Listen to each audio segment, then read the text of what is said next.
नमस्कार, सिटी समाचार में आपका हार्दिक स्वागत है। सबसे पहले एक नजर आज की सुर्खियों पर।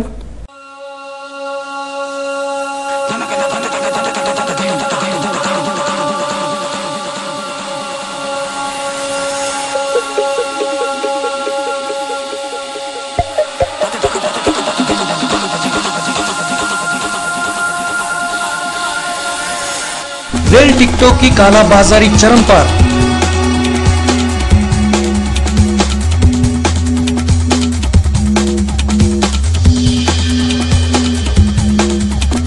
राउतवाड़ी स्थित रामानुज का अतिक्रमण जमींदोज।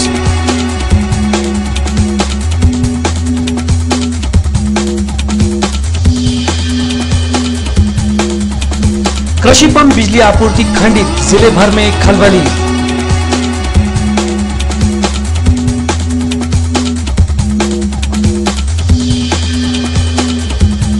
और राज्य स्तरीय बॉक्सिंग स्पर्धा का शानदार उद्घाटन।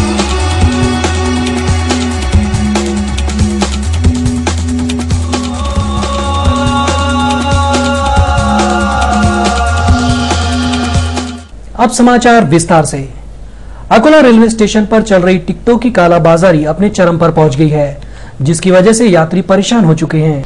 रेल टिकटों को लेकर चल रही कालाबाजारी के संदर्भ में सिटी न्यूज द्वारा समाचार प्रसारित करते ही अनेक दर्शकों के सिटी न्यूज कार्यालय में फोन आए और उन्होंने सिटी न्यूज का शुक्रिया अदा किया। कालाबाजारी के ये आंकड़े हैवाक कर देने वाले हैं।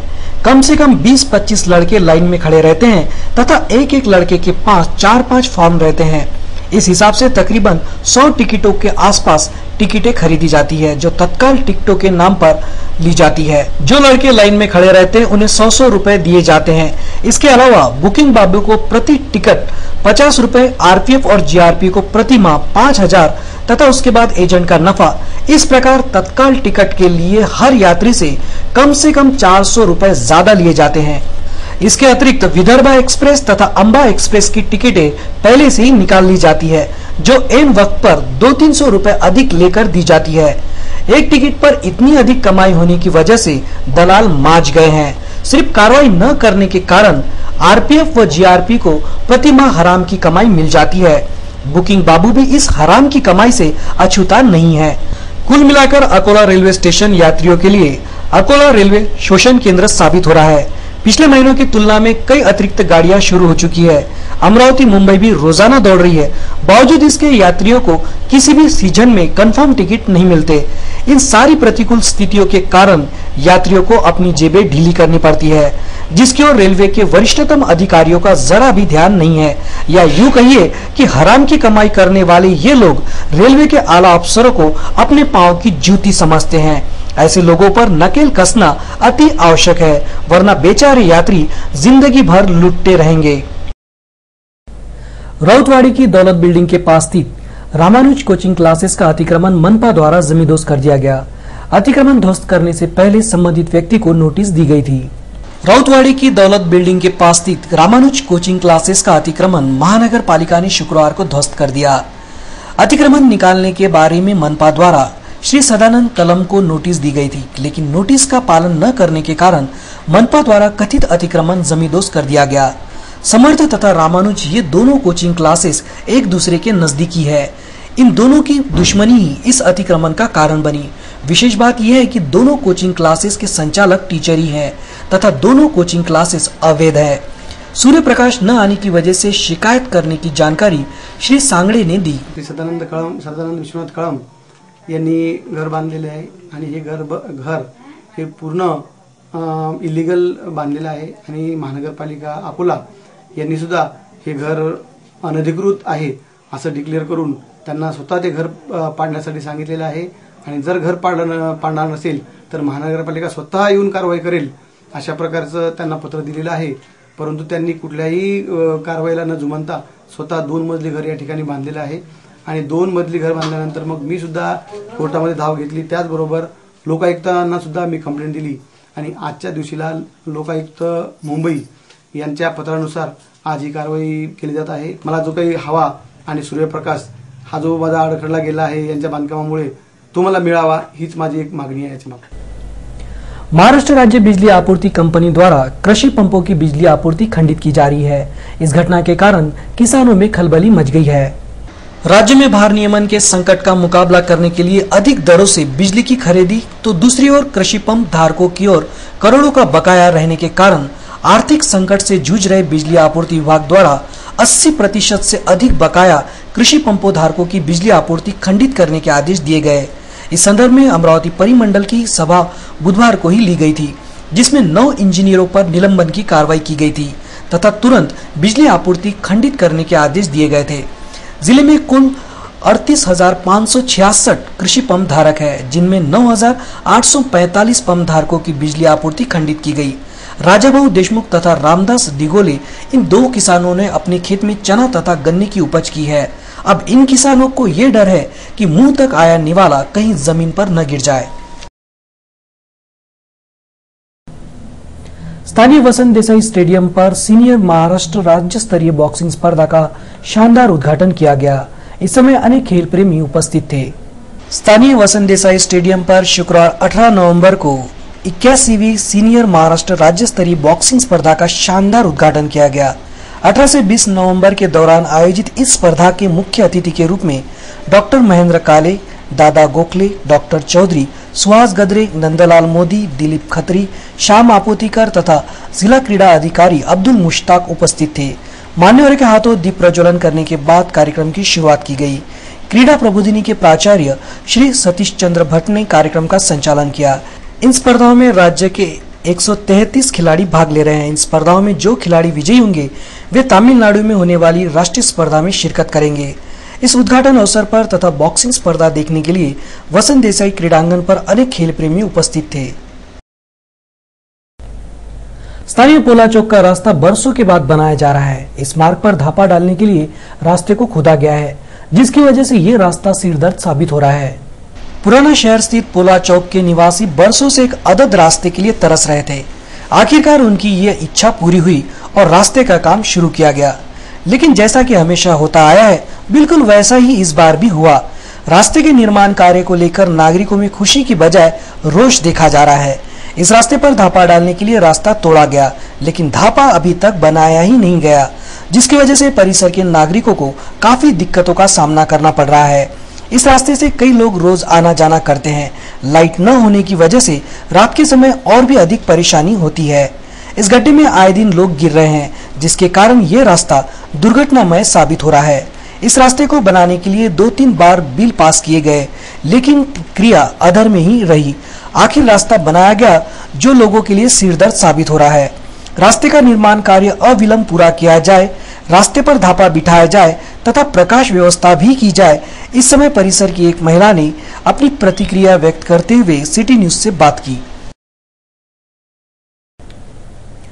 लड़की को भगाकर अकोला में लाने वाले एक युवक को अहमदनगर पुलिस ने गिरफ्तार किया है, जबकि लड़का अपने आप को निर्दोष बता रहा है। अकोला शहर के पास स्थित कापसी तालाब के 28 वर्षीय मंगेश देवीदास गाढ़े ने अहमदनगर निवासी एक युवती को बहला फुसलाकर अकोला में लाया। मंगेश पुणे की एक कंपनी में काम करता है। काफी दिनों तक इधर उधर घूमने के बाद मंगेश शहर के कृषि नगर इलाके में अपने रिश्तेदार के घर आया। गुप्त सूचना के आधार पर पुलिस ने कथित घर पर धावा बोलते हुए मंगेश को गिरफ्तार किया। गिरफ्तार करने के बाद अहमदनगर की पुलिस उसे अपने साथ ले गई। अकोला लायनेस क्लब की ओर से रेलवे स्कूल में बाल दिन मनाया गया। इस समय अनेक मान्यवर बड़ी संख्या में उपस्थित थे। पंडित जवाहरलाल नेहरू की जयंती के उपलक्ष्य में अकोला लायनेस क्लब की ओर से अत्यंत उत्साह के साथ बाल दिन मनाया गया। WSSC महिला समाज सेवा समिति तथा लायनेस क्लब की ओर से रेलवे स्कूल में बाल दिन मनाया गया। सर्वप्रथम लायनेस क्लब की अध्यक्षा श्रीमती कल्पना देशमुख ने पंडित जवाहरलाल नेहरू तथा सरस्वती की प्रतिमा को माल्यार्पण किया। उसके पश्चात कार्यक्रम की शुरुआत की गई। इस समय मंच पर लायनेस क्लब की अध्यक्षा श्रीमती कल्पना देशमुख, WSSC की अध्यक्षा वर्षा डहाके, सचिव वर्षा कायले, कोषाध्यक्ष मंजू विडोई, लायनेस क्लब की सचिव राजश्री देशमुख, कोषाध्यक्षा मंजू पिल्ले, इंद्रायणी देशमुख, रीजन चेयरपर्सन अर्चना पातुरकर तथा रेखा शर्मा प्रमुखता से उपस्थित थी। बाल दिन के उपलक्ष्य में बच्चों की अनेक स्पर्धाएं इस समय ली गईं तथा मान्यवरों के हाथों बच्चों को सम्मानित किया गया। बच्चों को नाश्ता तथा चॉकलेट देकर कार्यक्रम का समापन किया गया। इस कार्यक्रम को सफल बनाने के लिए लॉयनेस क्लब की सदस्य, WSSC की सदस्य तथा शाला के शिक्षक शिक्षिकाओं ने अथक प्रयास किए।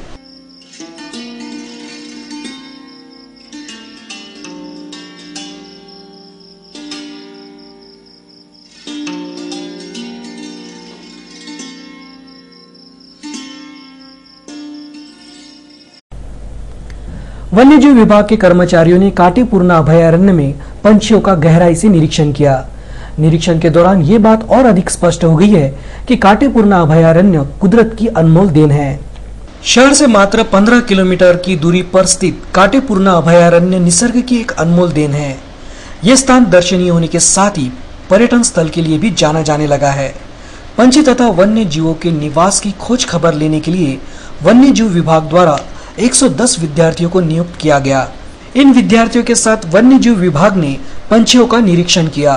वन भ्रमण, पंछी निरीक्षण, जैव विविधताओं की जानकारी, प्रश्न मंजूषा आदि कार्यक्रमों की वजह से सभी विद्यार्थियों की पर्यावरण से निकटता बढ़ी।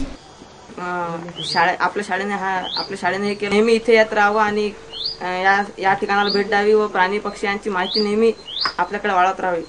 इस समय RFO रमेश प्रसाद दुबे, अभयारण्य के सदस्य गोविंद पांडे तथा KV राउत ने विद्यार्थियों को गोल टेकड़ी, विसावा पॉइंट तथा निसर्ग परिचय केंद्र के बारे में विस्तार पूर्वक जानकारी दी।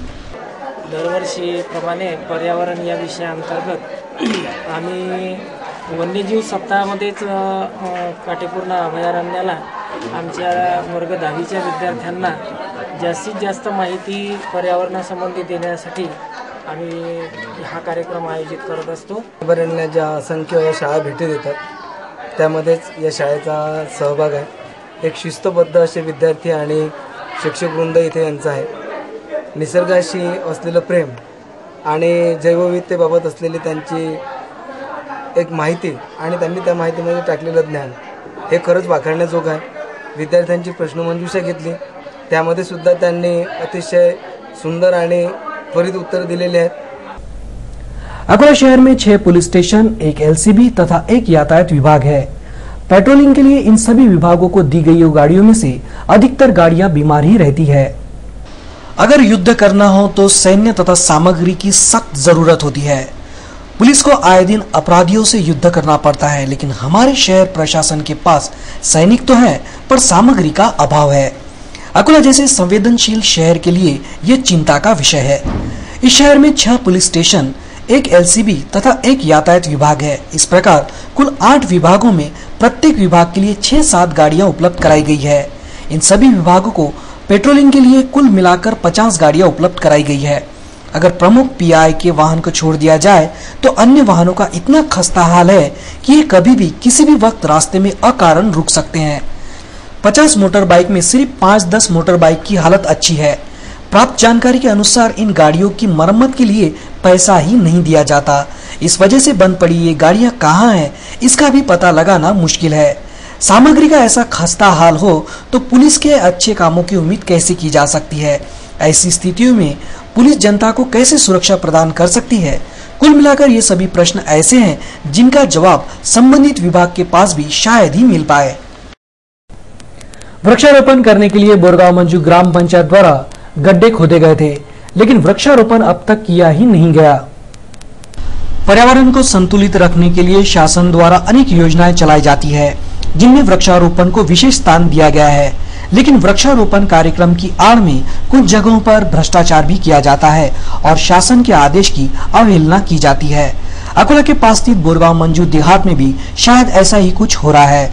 बोरगांव मंजू ग्राम पंचायत द्वारा वृक्षारोपण के लिए कई जगहों पर गड्ढे खोदे गए हैं, पर वहां पर पौधे लगाए ही नहीं गए, जिसकी वजह से पौधों की जगह सिर्फ गड्ढे ही गड्ढे नजर आते हैं, जो संभ्रम की स्थिति पैदा करता है। यहाँ के साप्ताहिक बाजार परिसर में वृक्षारोपण के लिए कई जगहों पर गड्ढे खोदे गए हैं, जो पौधों की राह देख रहे हैं। ये स्थिति देखकर ग्रामवासी हैरान हैं। बोरगांव मंजू ग्राम पंचायत द्वारा कितने वृक्ष लगाए गए हैं, इसका कोई रिकॉर्ड उनके पास है अथवा नहीं, ये तो वही जानते होंगे। मामूली बात को लेकर अकोट फैल परिसर में वाहनों की तोड़फोड़ की गई तथा घर का सामान अस्त व्यस्त किया गया। अकोटफैल पुलिस थाना अंतर्गत 1600 प्लॉट नेहरू नगर निवासी अब्दुल वसीम ने शिकायत दर्ज कराई है कि इम्मू, रिज्जू, मोहसिन एवं अन्य 3-4 युवकों ने उसकी ऑटो रिक्शा खींचकर उससे मारपीट की। इतना ही नहीं, फिरोज मोहम्मद सैयद के मकान के सामने खड़ी मारुति 800 की तोड़फोड़ की। इसके बाद इन लोगों ने शिकायतकर्ता के घर में घुसकर सामान अस्त व्यस्त कर दिया तथा मारपीट भी की। इससे पूर्व आरोपियों के बीच शाम को गाली गलौज हुई थी। पश्चात देर रात ये घटना घटी जिसमें 10,000 रुपए का नुकसान हुआ।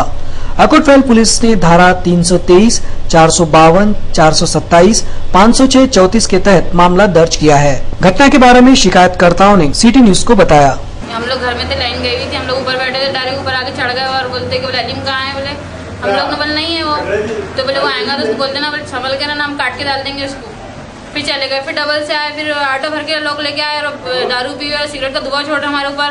अब लोग आएगा समझाते बोले हम लोग काट के डाल देंगे, बोले फिर अब आए, अब तीसरे से आए तो हम लोग के भाई अभी घर पे आए, उनको फिर मारना शुरू कर, डायरेक्ट काट फोड़ दिया, ऑटो का कर दिया, सब दारू पी और मेरे को मारे। देखो मेरे को मालूम पड़ा कि ऐसा हुआ तो डायरेक्ट वो लड़के लेके आया, ऑटो के अंदर भर के तलवारा पैपा लेके। वो इमरान नाम का लड़का, जिसमें से मैं एक को पहचानता इमरान को, और उसका भाई साथ में एक रिज्जू नाम का, वो दोनों आए और डायरेक्ट दोनों ने आते थे मेरे को यहाँ पहले मारे फाइटर, और उसके बाद में एक ने टांग पे पैप मारा मेरे घर में का सामान भी फेंके। पेट्रोलिंग के नाम पर यातायात विभाग के कुछ कर्मचारी अवैध वसूली कर रहे हैं, जिसकी ओर वरिष्ठ अधिकारियों का ध्यान नहीं है। अकोला शहर की स्थिति का अगर हम अवलोकन करें तो ये बात स्पष्ट रूप से उभर कर सामने आती है कि इस शहर का बंटाधार करने वाले शहर के ही आला अफसर है। किसी भी कार्यालयीन जिम्मेदारी की ऐसी तैसी होने के पीछे उस कार्यालय के वरिष्ठ अधिकारियों का ही हाथ होता है। ऐसी ही कुछ स्थिति अकोला यातायात विभाग की है। इस कार्यालय के कर्मचारियों को पेट्रोलिंग के लिए एक गाड़ी दी गई है। पेट्रोलिंग का समय सुबह 7 से दोपहर 2 तथा शाम 4 से 8 बजे तक का है। पेट्रोलिंग के समय अच्छी खासी कमाई होने के कारण हर कर्मचारी यही चाहता है कि इस गाड़ी पर उसकी ड्यूटी लगे। जिस कर्मचारी की तरफ पेट्रोलिंग ड्यूटी लगाने का काम दिया गया है उसे ऑफिस के लोग रिश्वत देते हैं और गाड़ी कमाई के उद्देश्य से खुद की ड्यूटी पेट्रोलिंग पर लगवाते हैं। पेट्रोलिंग के दौरान पहले रोजाना 20-25 हजार रुपए की वसूली होती थी, लेकिन अब सिर्फ 5-6 हजार रुपए की ही होती है, जो शासन का नुकसान है। लेकिन कभी कभी यातायात वालों को भी नहले पे दहला मारने वाला मिल जाता है। जनता भाजी बाजार के पास क्षमता से अधिक यात्री बिठाने के जुर्म में मारुति वैन के चालक से 2100 रुपए मांगे गए, लेकिन ड्राइवर ने इतनी अधिक रकम देने से मना कर दिया। यातायात विभाग के वरिष्ठ अधिकारी चाहे तो शासन की आय बढ़ सकती है तथा यातायात भी सुचारू हो सकता है। अकोला शहर के वसंत देसाई क्रीड़ांगन पर लड़के तथा लड़कियों की राज्य स्तरीय साइकिल पोलो स्पर्धा संपन्न हुई। इस स्पर्धा में जीतने वाली टीमें राष्ट्रीय स्तर पर अपने खेल का जौहर दिखाएंगी। शहर के वसंत देसाई क्रीड़ांगन पर 19 वर्षीय आयु के लड़के लड़कियों के बीच राज्य स्तरीय साइकिल पोलो स्पर्धा का समापन हुआ। जिन खिलाड़ियों ने अच्छा प्रदर्शन किया उनका चयन शुक्रवार को किया गया तथा ये खिलाड़ी छत्तीसगढ़ में आयोजित राष्ट्रीय स्पर्धा में भाग लेंगे। और अधिक जानकारी देते हुए जिला क्रीडा अधिकारी श्री अब्दुल मुश्ताक ने सिटी न्यूज को बताया। क्रीडा विभागाच्या वतीने जिल्हा क्रीडा अधिकारी कार्यालय अकोला व जिल्हा सायकल पोलो असोसिएशन मूर्तिजापूर यांचे संयुक्त विद्यमाने मागे 16 आणि 17 नोव्हेंबर 2011ला राज्यस्तरीय सायकल पोलो क्रीडा स्पर्धा वसंत देसाई स्टेडियम या ठिकाणी यशस्वीरित्या पार पडलेल्या आहेत। यानंतर घेण्यात आलेल्या निवड चाचणीमध्ये राज्याचे संघ घोषित करण्यात आले। यामध्ये 19 वर्षाखालील मुले व 19 वर्षाखालील मुली असे 2 गटात संघ निवडण्यात आलेले आहे।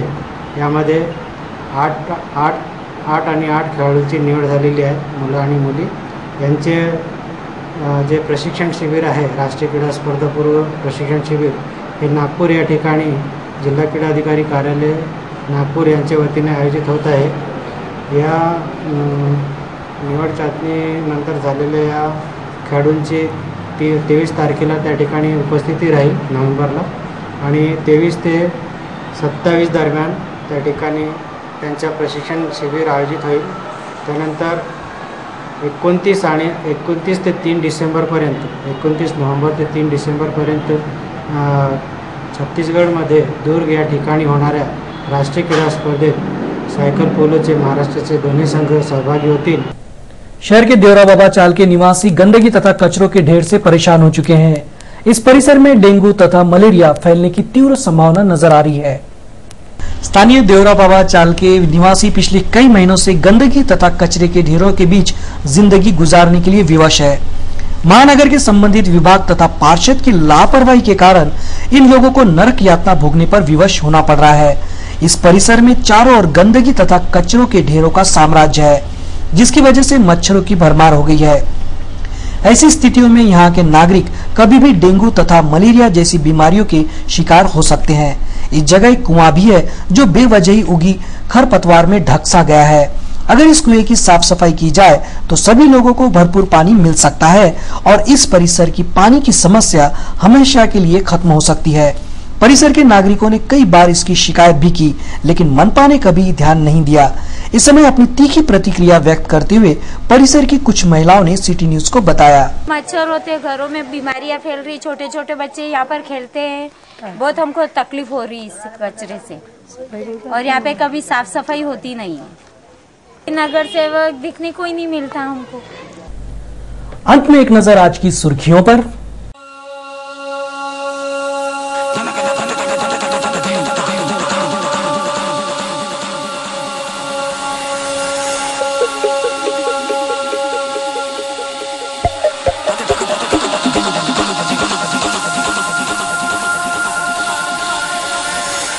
रेल टिकटों की कालाबाजारी चरम पर।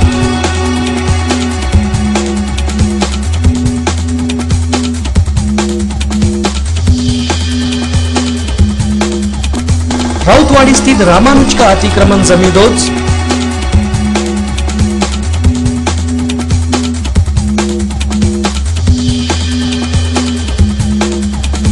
कृषि पंप बिजली आपूर्ति खंडित, जिले भर में खलबली।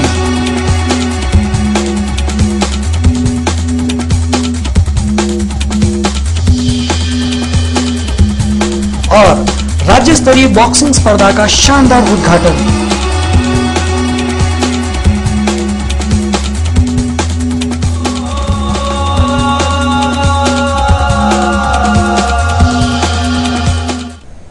फिर मिलेंगे शहर की ताजा जानकारी तथा महत्वपूर्ण घटनाओं के साथ। नमस्कार।